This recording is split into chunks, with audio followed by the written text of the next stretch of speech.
Welcome to the Lakes Church. Come on in and find a spot and stand with us as we worship this morning.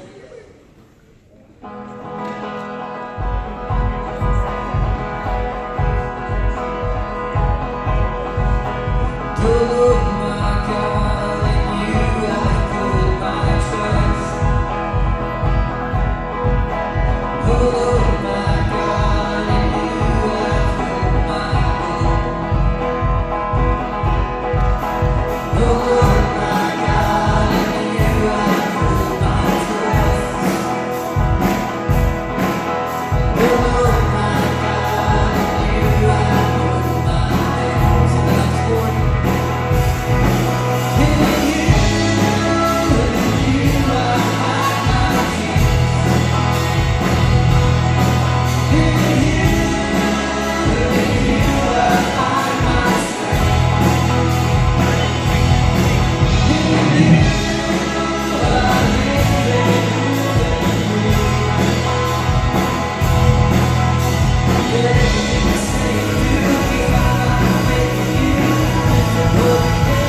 can't control. I want more of you, God.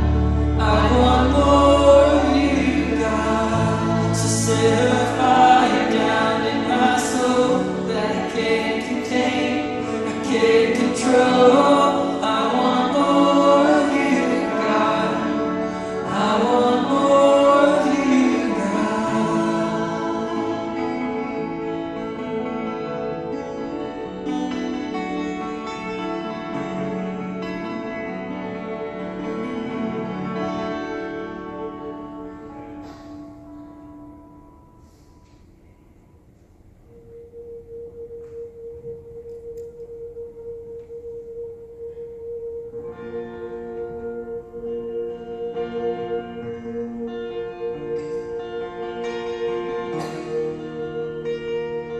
It's a new song we're singing for the first time today.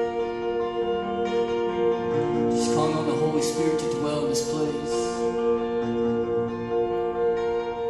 And it is welcome here in this place.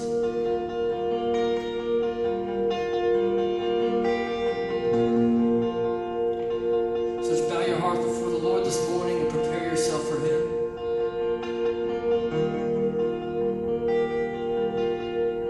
Let's worship Him together.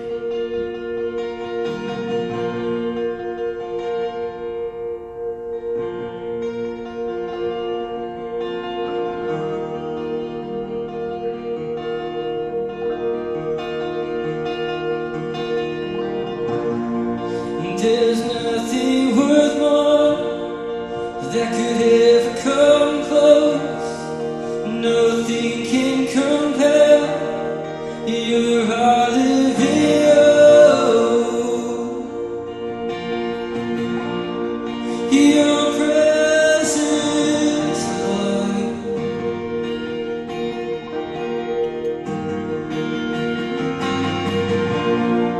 And I've tasted and seen all the sweetest of loves, where my heart becomes free and my shame is undone. Your presence, Lord.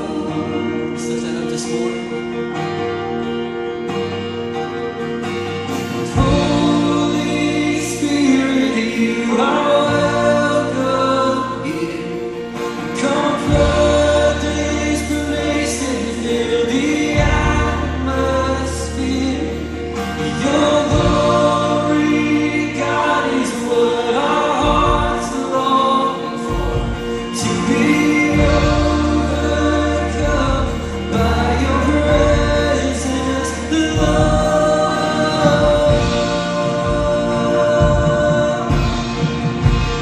By your presence,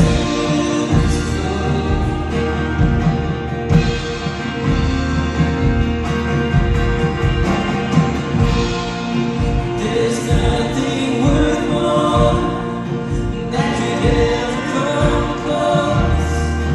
Nothing can compare. You're our living hope. Your presence, Lord.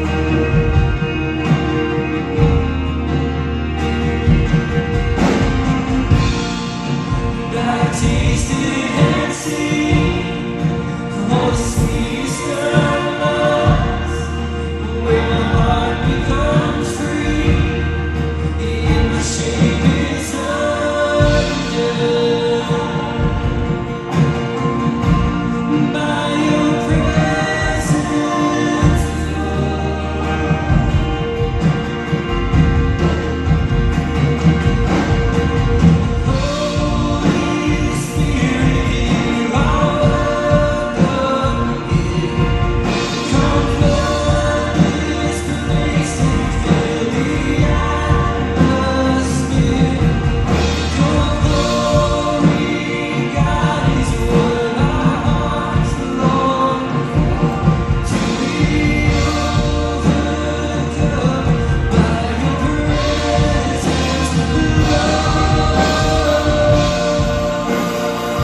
reason.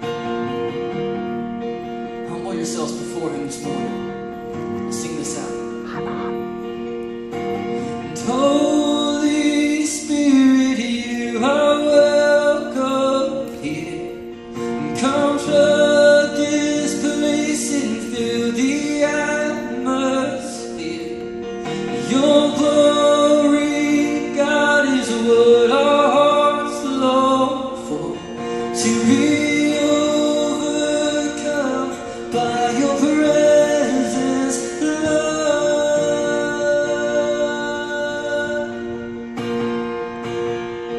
Your presence, Lord.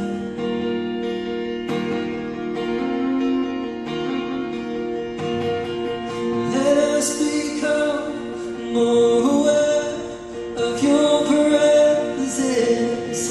Let us experience the glory of your goodness. Let us become more aware of your presence. Let us experience the glory of your goodness.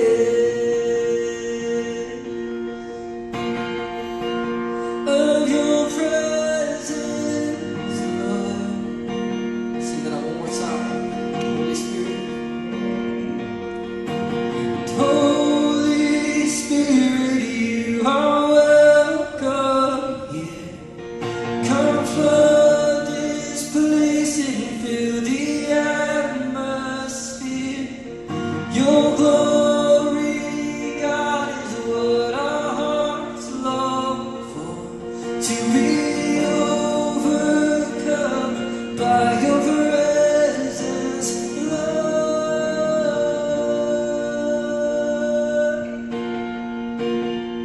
Your presence, Lord. Let's pray this morning. Father God, we humble ourselves before you. Lord, we welcome you in this place.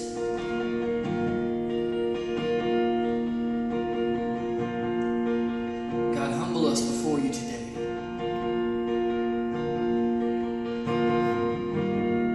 We're not here for show. We're not here for anything but you, and for you to feed our spirit this morning. So God, we fall before you this morning. God, move in our hearts and our minds. Break down walls, remove hardened hearts.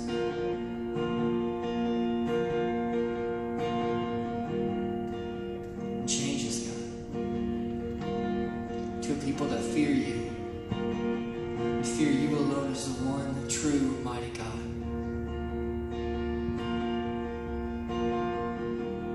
Lord, we humble ourselves. We ask these things in your Son's precious name.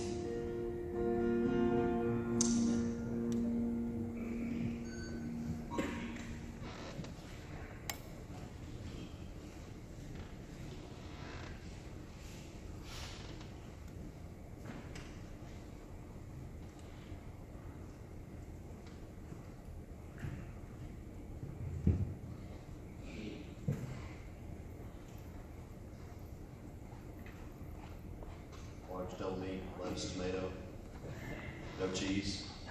I don't think great-grandfathers, right? No great-grandfathers. But I hope you're able to enjoy the day. Maybe one day dads will figure out how to market Dad's Day the way moms do Mom's Day. We're not doing something right. I don't know what it is, but in Mom's Day, you know, it's like a national monument, Mother's Day. Dad's Day, oh, that's right, tomorrow's Dad's Day. That's usually the phrase that comes before Dad's Day. Oh, that's right. Or, oh, I forgot, or something like that. Or worse, was it yesterday, Father's Day? We got to do something about that. I don't know if we need a billboard program or something. So, guys, we got to work on improving Dad's Day. All right. This morning, we're going to go through one book in one message. Right? Now, never fear. It's only 2 chapters, and we're not going to look at every verse. We're only going to look at, so everybody, Okay, yeah. So we're only going to look at a few things, but the thing is, the book may be kind of hard for you to find. All right. A lot of the books we've done so far have been pretty easy. Now, again, you can cheat because you got an app, and they're so unspiritual. Bible drill just went down the toilet with apps because now you just tap on your iPad, open it up. But it's in the Old Testament. All right. If you go to I'm trying to figure out the easiest way to find it. If you go to the very end, the very beginning of the New Testament, Matthew, and then you get all the way to Matthew chapter 1, and then you've got your little divider, New Testament, it tells you the beginning of the New Testament.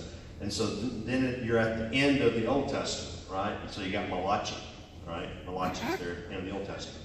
All right, if you find Malachi, then flip back, you got Malachi, and then you have Zechariah, and then you got this itty-bitty book. It's only 2 chapters. So if you actually have a Bible, if you have those things made paper, your pages might be stuck together, right? Because it's only 2 chapters, right? So if you flip and you go past Zechariah and you're into Amos and you've gone this too far, all right? So you're going to go Malachi, Zechariah, and you got this prophet named Haggai. All right, so that's where we're going to be. Again, you app tappers, it's just not fair. Just do it the way you go. Even the sound guys back there, have you found it? You got it? Okay, there we go. Haggai. All right. We're just going to look at 2 chapters. All right. They're still working on the new mic thing, so I'm still doing my rock star hold the mic. I had to do a wedding yesterday, and they had one of those Britney Spears mics things on your ear, and it actually stayed on my ear. So I told the sound guy, you got to find this, had this little quirky rubber thing that goes all the way around the ear, and it stayed. So you may be looking into that, so you get something for stay on, so it won't have to again be doing the rock star move. All right.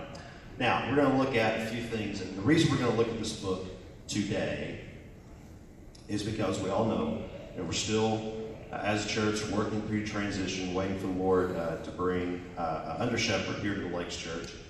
And in some ways, I think the Lakes Church might be in the same boat as the Jewish people were when this prophet wrote to them.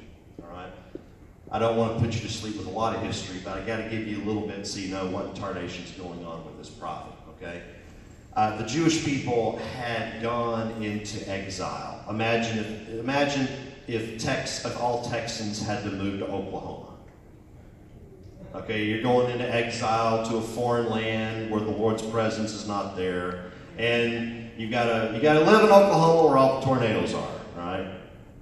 Well, the Jewish people, they had to go live in Babylon, all right? They had to go. Not all of them, but a lot of them had to go live in Babylon for 70 years, all right? And after these 70 years, the Lord had promised them that they would be able to come back to their homeland of Israel. But when you've been gone a generation, right?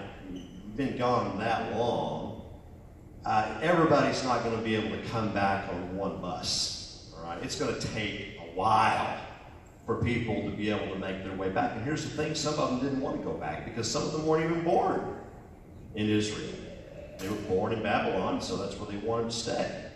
But the ones who did want to come home, it's going to take a long, so there were phases, or if you want to say trips, that Jewish people, or pilgrimages, that Jewish people began to make back to Israel from Babylon, because what happened was Babylon got overtaken by another nation, the Persians. All right? You can read the book of Daniel and find out all the drama going on there. And the Persian king said, you guys can go back. You can go back to your land. So there are going to be these phases of Jewish pilgrims going back to Israel. One group are going to go back with a guy named Ezra. He's going to be a priest, all right? And you have a book in the Old Testament named after him. He's going to take a bus, a really big one, of Jews back to Israel. And his primary task is to now reinstitute the understanding and application of the law now that they're able to come back to their homeland, right? You can read the book of Ezra. There's a lot of drama that goes on there. And then you have another Jewish leader who takes another bus, or caravan of Jews back to Israel. And his name is, here's a whopper for you, Zerubbabel. All right? I don't name them, their moms do. Okay? So, you know the Old Testament, they have all these names. Zerubbabel, he takes the group back. And he is more of a political leader. He's not a priest.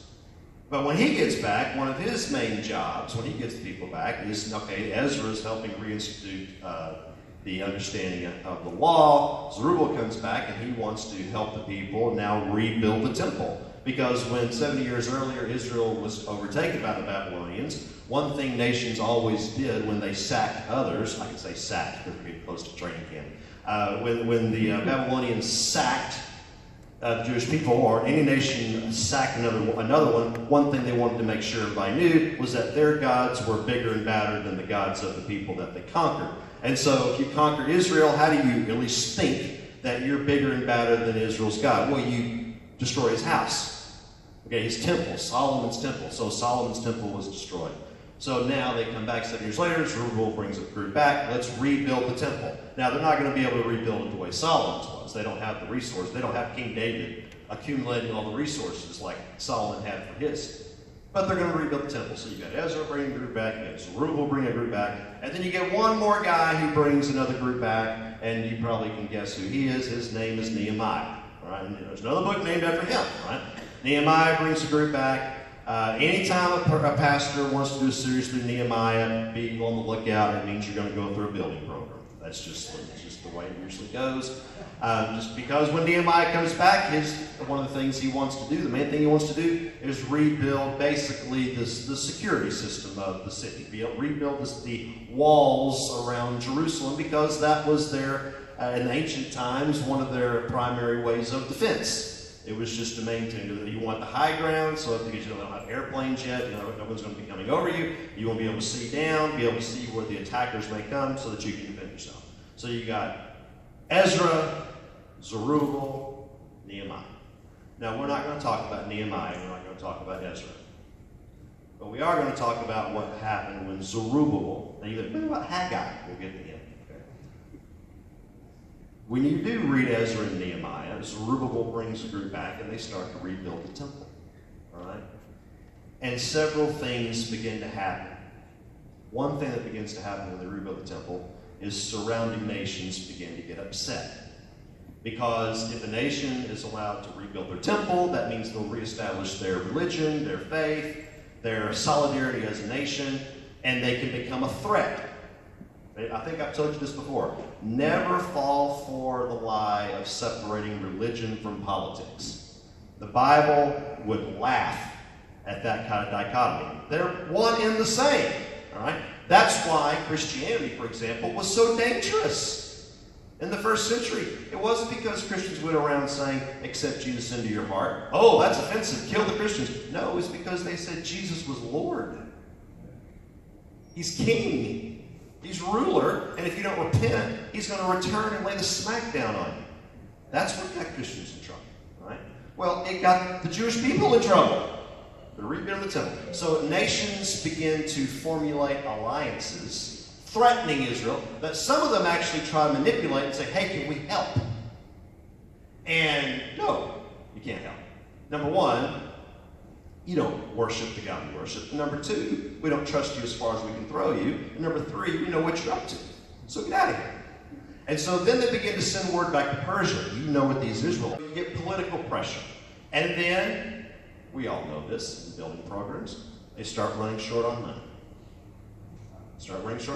And so political pressures from the outside, financial strains from the inside, what eventually happens? The temple program goes on hold. For how long? Several years.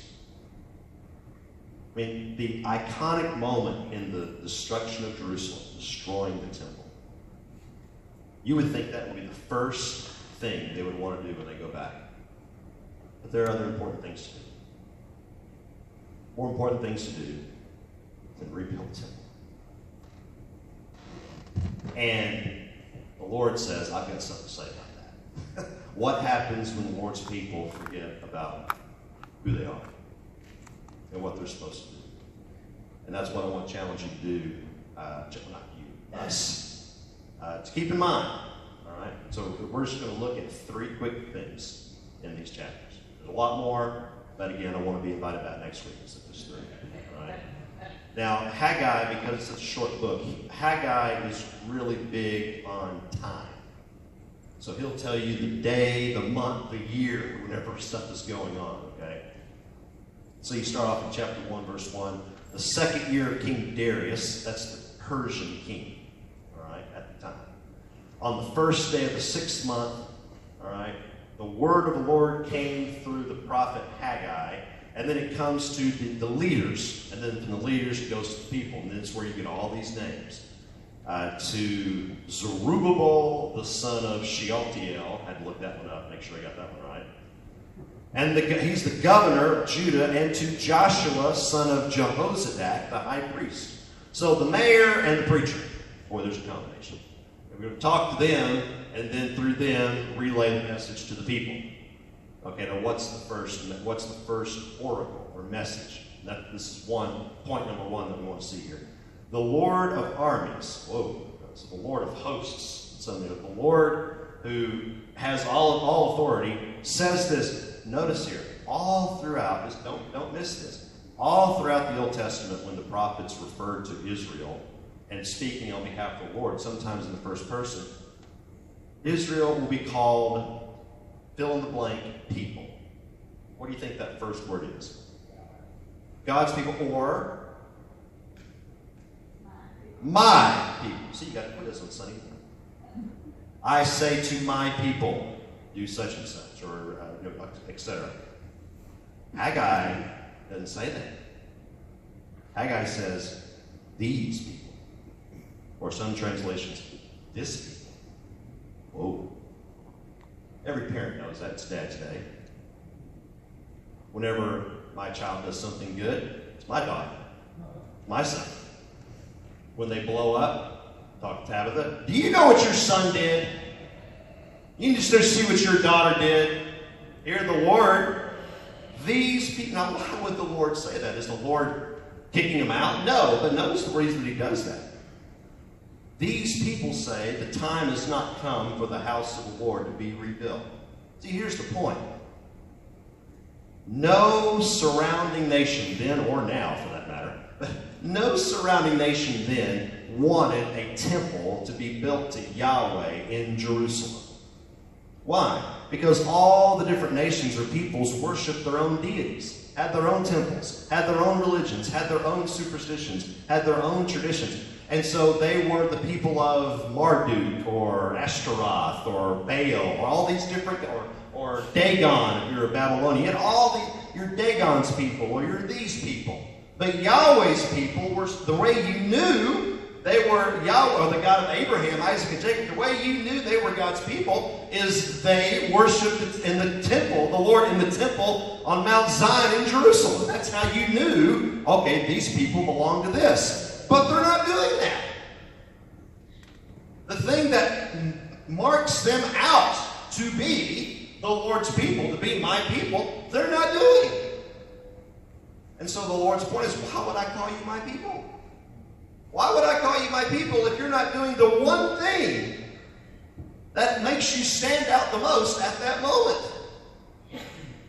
If you're not a priority to me, why should I make you if I'm not a priority to you, why should you be a priority to me? So this is very biting language. Very biting language. Very important. The Lakes Church is not going to be a priority to anybody in Saxon, or Wylie, or Dallas, or Fort Worth, or Texas, or the United States. The Lakes Church is not a priority to anybody, except the people of Lakes Church. If it's not a priority to you, it's not going to be a priority to anybody else.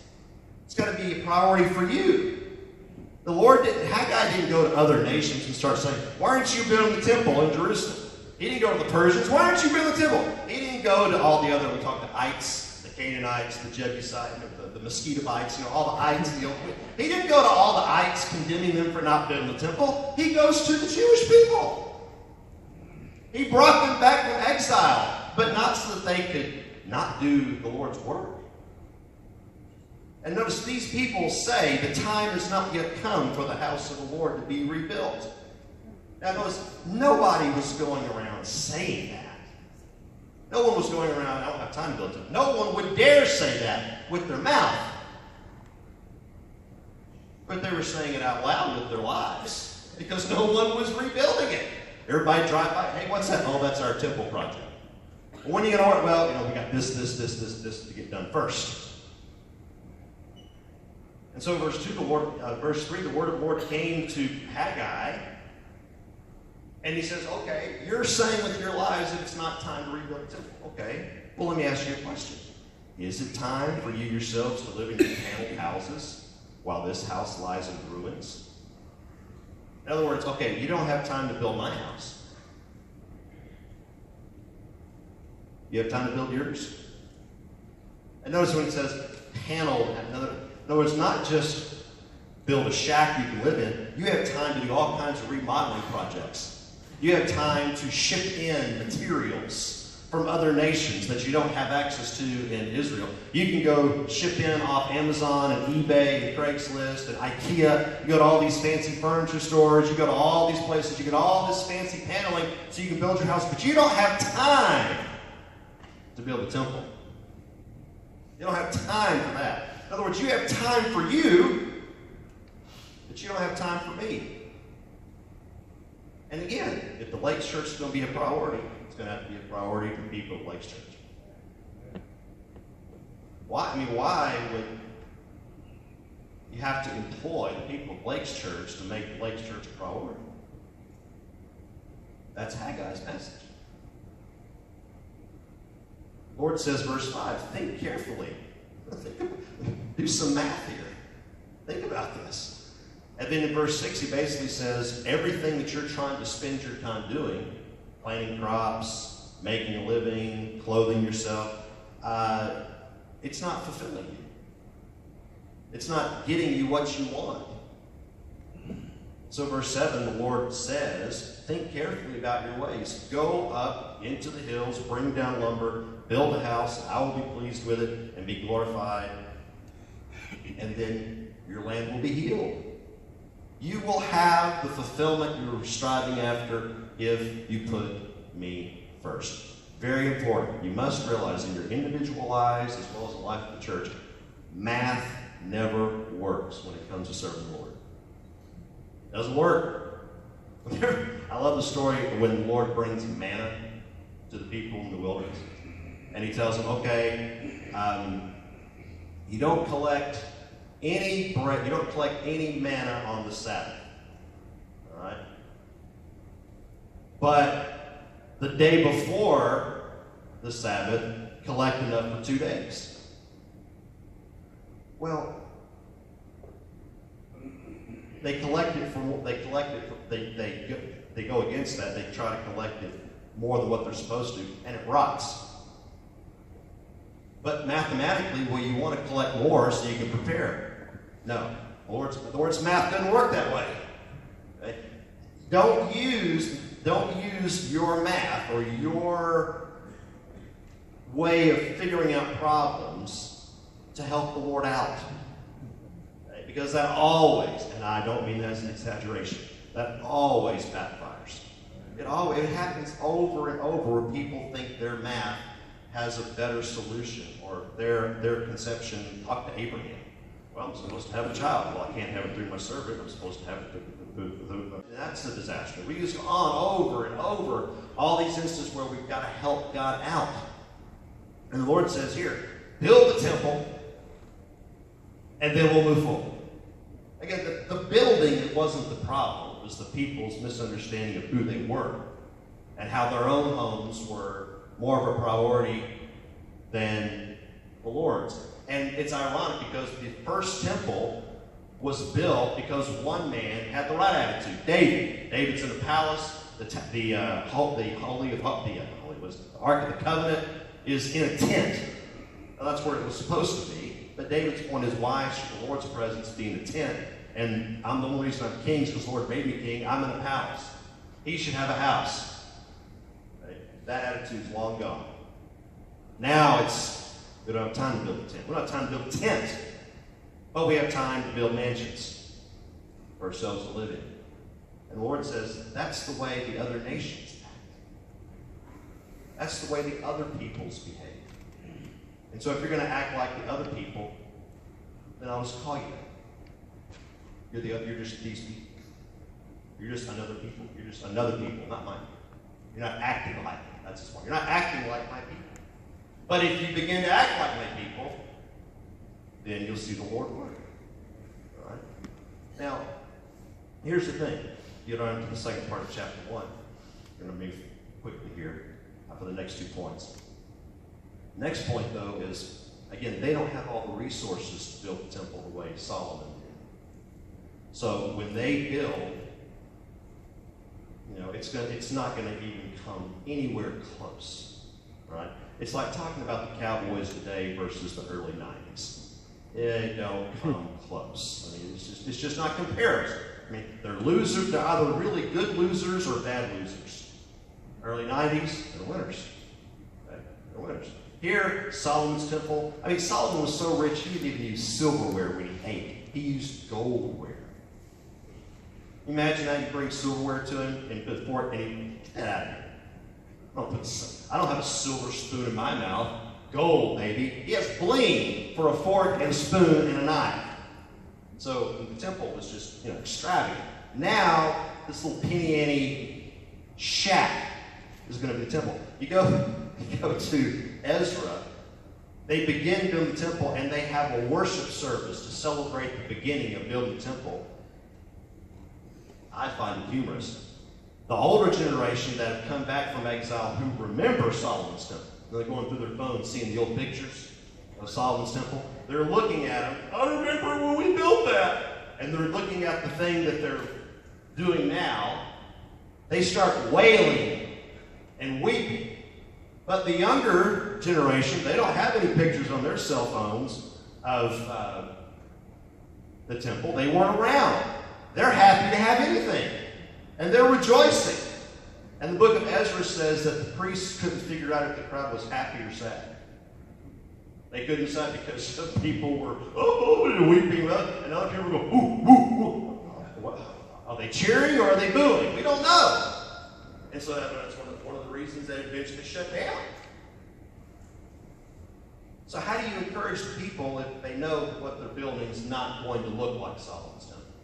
How do you encourage them? Well, verse 12. So Reuel, the son of Shealtiel, the high priest, Joshua, the son of Bochak, and the entire remnant of the people, they obeyed the Lord their God. That's one of the most miraculous things about this book. They actually do what the prophet said to do. They actually do. You get the book. They actually did finish the temple. They did it. But here's the thing.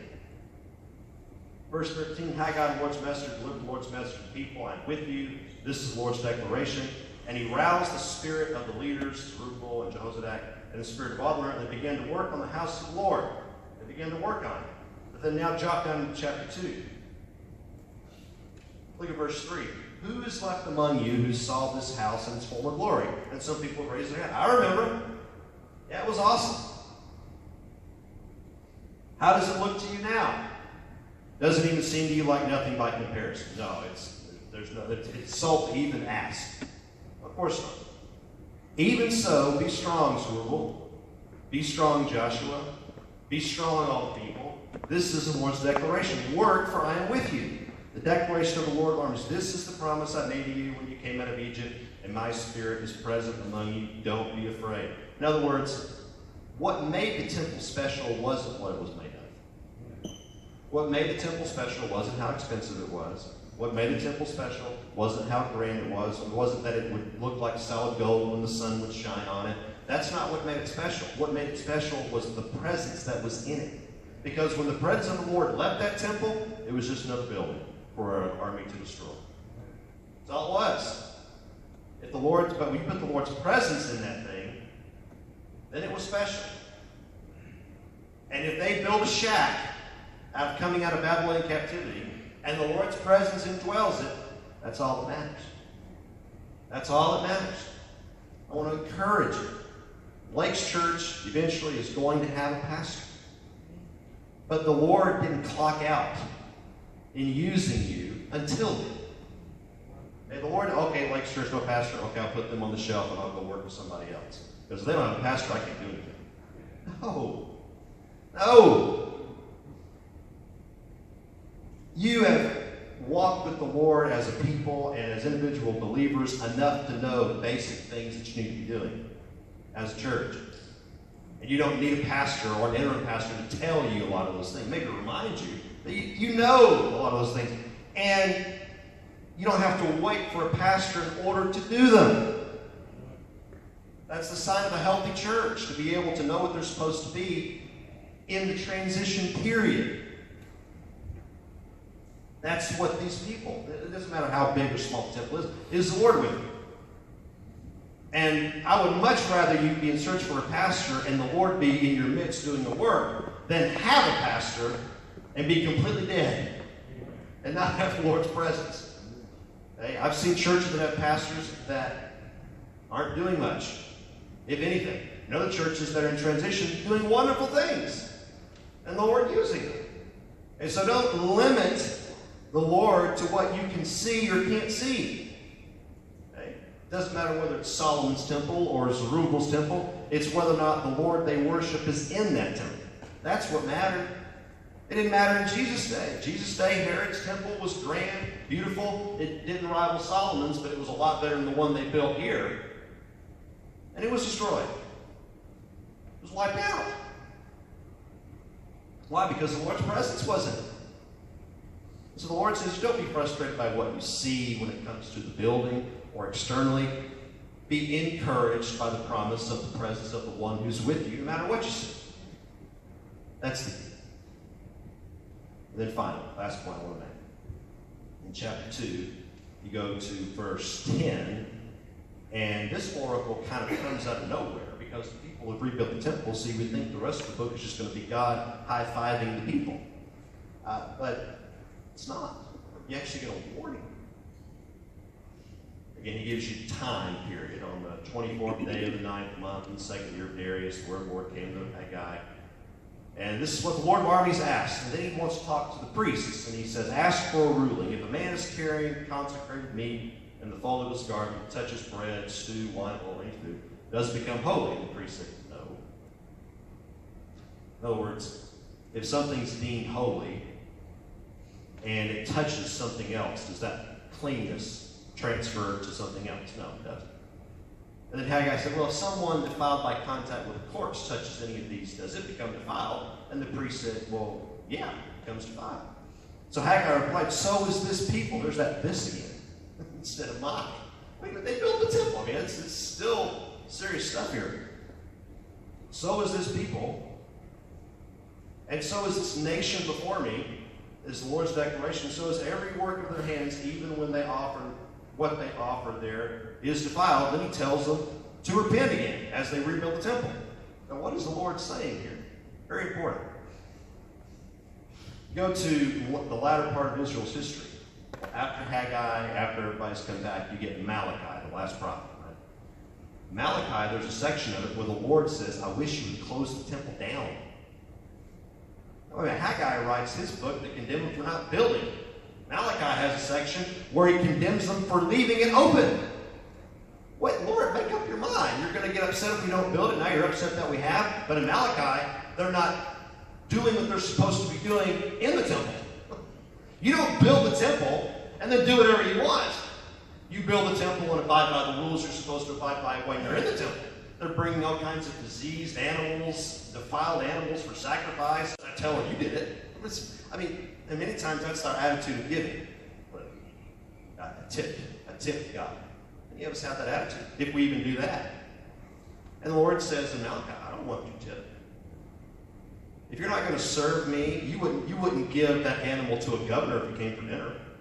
You wouldn't serve a king you would treat a king who comes to your house better than you treat me. So don't think that because you've got the building erected and you're bringing animals that I'm supposed to be impressed. The point he's making here in Haggai is you're building the temple. Awesome.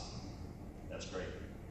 But don't think that building the temple gives you an excuse to go sin in other parts of your life.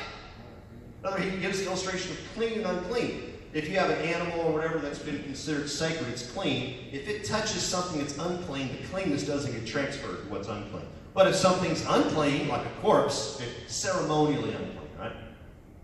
If it comes into contact with something clean, the contamination transfers. Apply it today. If I'm healthy, relatively, I can't go to a cancer unit in the hospital and give my health to a cancer patient. I can't give my health to someone else. But if I have the flu and I start shaking everybody's hand right as I'm rubbing my nose and coughing droplets into my hand and shaking your hand, I can transfer germs, right? To all of you who are healthy. No. That's Haggai's point spiritually.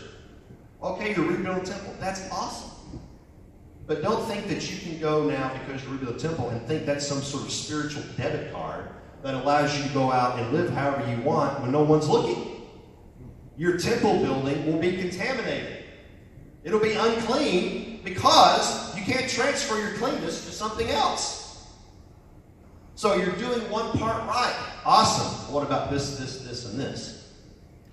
That's the point that Haggai wants to remind the people. The rebuilding the temple is important, but the Lord's not just concerned about one area of your life. He's concerned about every area of your life. Whichever part of your life you don't want the Lord to touch, that's the area the Lord's not going to quit nagging you about.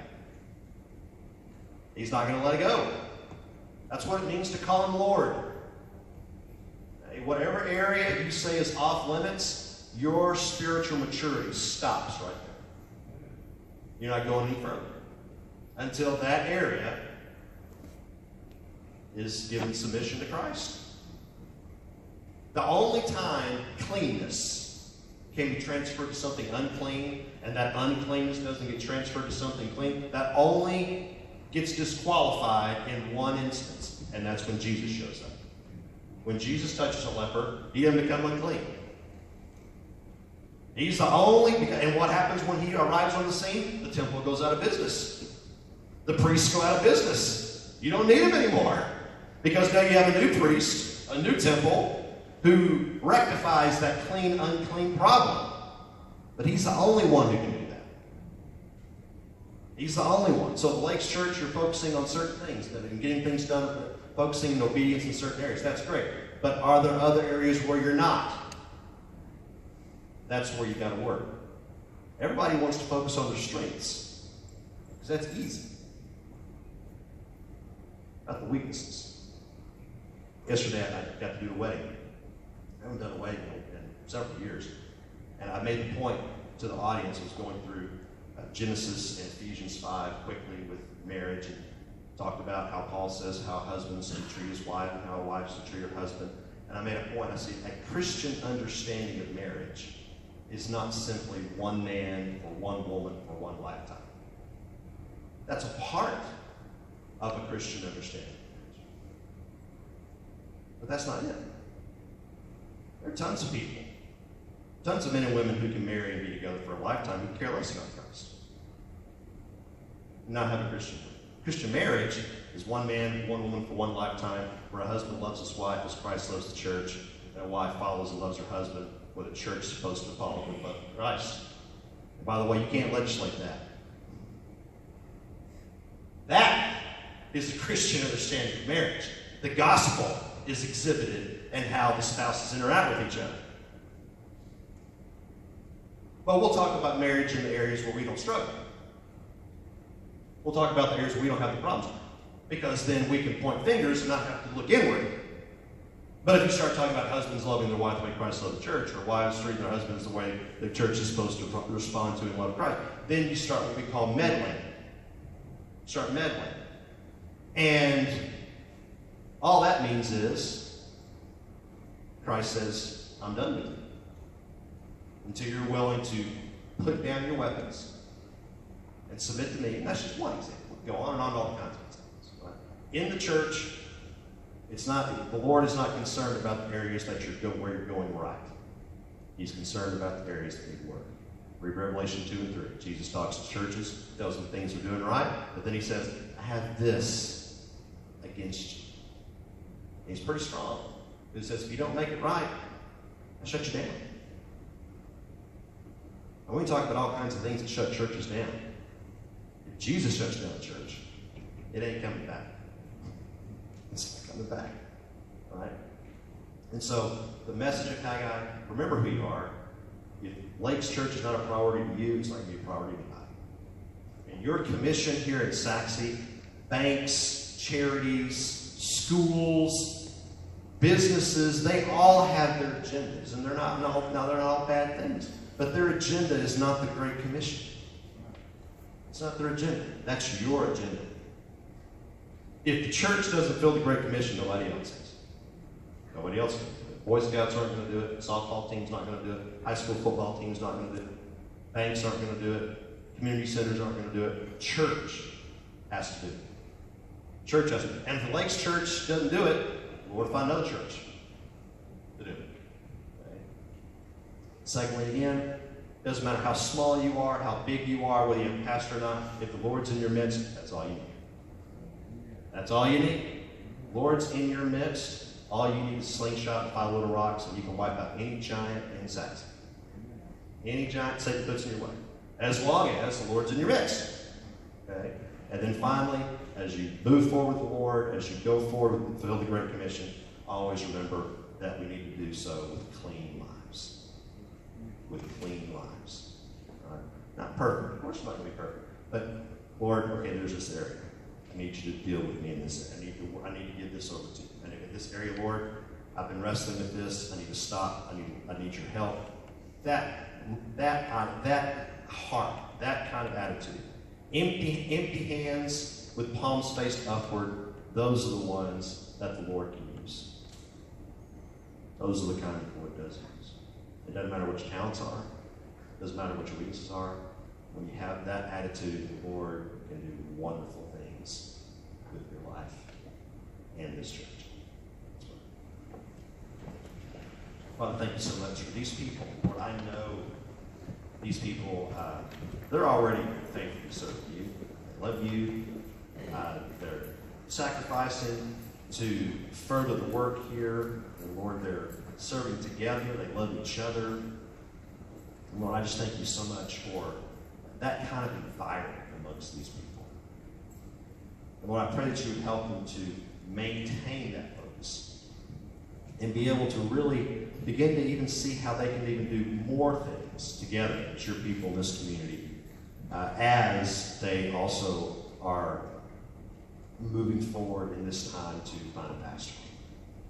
Pray that you help all of us to keep all of our lives focused on what you want us to do, not what we want to do. That you help us to never get discouraged with the size of what we see, but to always be encouraged by your presence.